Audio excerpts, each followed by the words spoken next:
मिठू बदतमीज नहीं है, बदतमीज नहीं है। कह रहे मिठू बदतमीज, आप बदतमीज हो। हाय बदतमीज, अल्लाह सुना। हाय नहीं ना, बदतमीज नहीं है, नहीं है बदतमीज, अच्छा है मिठू, अच्छा बच्चा है मिठू, बदतमीज नहीं है। कौन कहता है बदतमीज? कौन? मिठू कहता है अच्छा बदतमीज।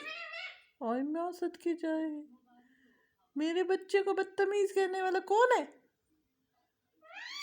हाय अल्लाह।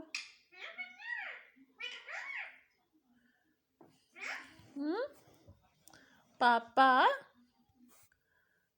पापा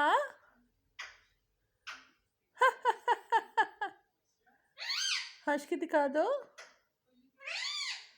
काका रो रहे हैं, काका रो रहे हैं।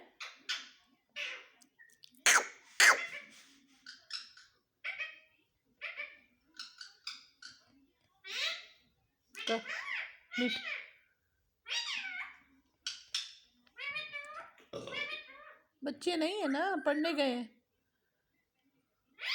हाँ मिठू अल्लाह सुना दो।